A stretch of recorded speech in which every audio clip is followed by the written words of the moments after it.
Jadi, kesimpulannya adalah semua sistem indrawi kita ini sering bohong atau dikibulin atau error. Kalau begitu, maka dia tidak layak, tidak cocok untuk menjadi sumber informasi yang terpercaya.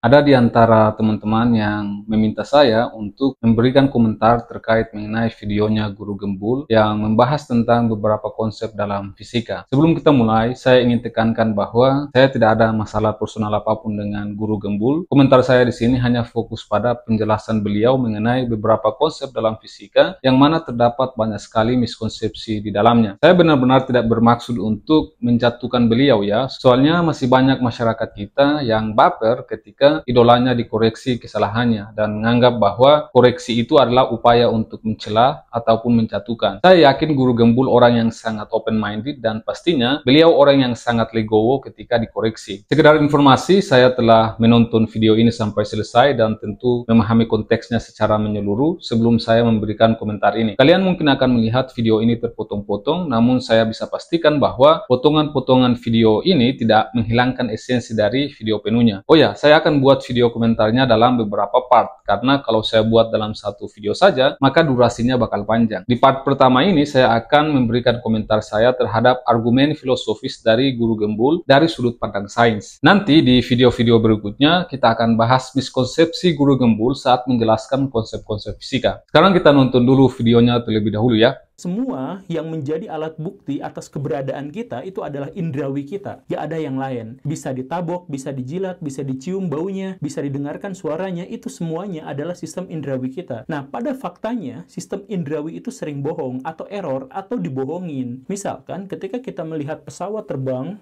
melintas di angkasa, kita melihat dengan mata kepala sendiri bahwa pesawat itu kecil. Pada faktanya pesawat itu besar. Nah, kenapa mata kita melihatnya kecil? Karena jarak itu mengelabuhi mata. Kalau kita ada di tengah-tengah rel kereta api, kemudian kita melihat lurus ke depan, ke ujung salah satunya, maka kita akan melihat bahwa rel kereta api itu menyatu di ujung sana. Pada faktanya, di ujung sana itu rel tidak pernah menyatu. Dalam hal itu, mata juga dibohongin. Kemudian kita juga bisa misalkan mendengar suara detak jam, tetapi hanya malam hari. Ketika sunyi senyap, di siang hari kita tidak mendengarkan detak jam, jarum jam itu sama sekali. Nah, ini menunjukkan bahwa ada keterbatasan, ada error, ada masalah dalam pendengaran kita. Jadi, kesimpulannya adalah semua sistem indrawi kita ini sering bohong atau dikibulin atau error. Kalau begitu, maka dia tidak layak, tidak cocok untuk menjadi sumber informasi yang terpercaya. Oke, ini bagian introduction-nya, dan pada bagian intro ini, saya mungkin tidak akan menanggapi semua argumen dari beliau, mengingat sebagian besar argumen beliau di sini adalah argumen filosofis, yang kebenarannya tentu masih bisa diperdebatkan. Pernyataan Guru Gembul yang menarik bagi saya adalah ketika beliau mengatakan bahwa indera kita itu sering dibohongi dan tidak layak dijadikan sebagai sumber informasi yang bisa dipercaya. Dia ambil contoh pesawat yang ketika terbang ukurannya semakin kecil seiring dengan bertambahnya jarak. Kemudian beliau juga menyebutkan fenomena detak jarum jam yang ketika malam hari kita bisa mendengarnya, namun pada waktu siang kita tidak bisa mendengarnya. Nah, dua fenomena tersebut menurut Guru Gembul menunjukkan bahwa indera kita itu terbatas. Dan saya sebenarnya setuju dengan pernyataan tersebut. Hanya saja mengatakan bahwa indera kita itu tidak layak dijadikan sebagai sumber informasi terpercaya, itu tidak sepenuhnya benar menurut saya. Saya pahami bahwa argumen dari Guru Gembul ini merupakan argumen filosofis yang tentu saja bisa kita jelaskan dalam perspektif sains. Pertama, kita tinjau dulu argumen beliau mengenai kenapa pesawat itu terlihat kecil ketika jaraknya semakin jauh dari kita. Nah, masalah ini bisa kita jelaskan secara fisika optik yang berkaitan dengan ukuran sudut atau angular size. Ukuran sudut adalah ukuran dari seberapa besar suatu objek tampak bagi pengamat, diukur dari sudut antara mata pengamat ke ujung objek tersebut. Ukuran sudut ini berbanding terbalik dengan jarak tentunya. Jadi semakin jauh sebuah objek, semakin kecil sudut yang dibentuk, yang pada akhirnya membuat objek tersebut terlihat sangat kecil. Jadi meskipun pesawat itu berukuran besar, namun jarak yang sangat jauh membuat ukuran sudutnya kecil sehingga pesawatnya tampak kecil. Sampai di sini saya sepakat dengan pernyataan Guru Gembul bahwa terkadang jarak itu bisa mengelabui mata kita. Kemudian masalah detak jarum jam yang hanya bisa didengar di malam hari, namun pada saat siang hari kita tidak bisa mendengarnya. Pada malam hari kita lebih mudah mendengar detak jarum jam karena intensitas kebisingan atau noise itu lebih rendah. Dalam fisika gelombang, kita tentu sudah belajar bahwa suara adalah gelombang mekanik yang merambat melalui medium seperti udara. Pada siang hari, intensitas kebisingan dari lingkungan itu lebih tinggi, yang pada akhirnya menghasilkan interferensi yang menutupi gelombang suara yang memiliki amplitudo kecil, seperti detak jarum jam. Sebaliknya, pada malam hari, ketika kebisingan lingkungan itu berkurang, amplitudo suara dari detak jarum jam itu lebih mudah dideteksi oleh telinga kita, karena kurangnya intensitas kebisingan dari lingkungan sekitar. Sehingga gelombang suara dari detak jarum jam dapat merambat lebih bebas dan lebih mudah mencapai ambang pendengaran kita. Dan pada akhirnya, kita dapat mendengarnya lebih jelas. Nah, itu dia penjelasan fisika di balik dua fenomena yang disinggung oleh Guru Gembul. Jadi, kedua fenomena ini menunjukkan bagaimana indera kita bekerja dalam konteks fisika dan persepsi. Indera-indera kita ini sebenarnya bekerja secara normal dan tidak mengalami masalah seperti yang dikatakan oleh Guru Gembul. Tetapi lebih kepada bagaimana sistem indrawi kita itu berfungsi dalam kondisi yang berbeda. Persepsi visual dan pendengaran kita itu dipengaruhi oleh berbagai macam faktor seperti jarak, ukuran sudut, intensitas kebisingan, dan lain-lain. Keterbatasan ini adalah bagian dari cara alami sistem indera kita menginterpretasikan informasi, bukan indikasi bahwa indera kita telah dikaburkan atau mengalami masalah. Kemudian saya ingin memberikan perspektif lain mengenai pernyataan Guru Gembul yang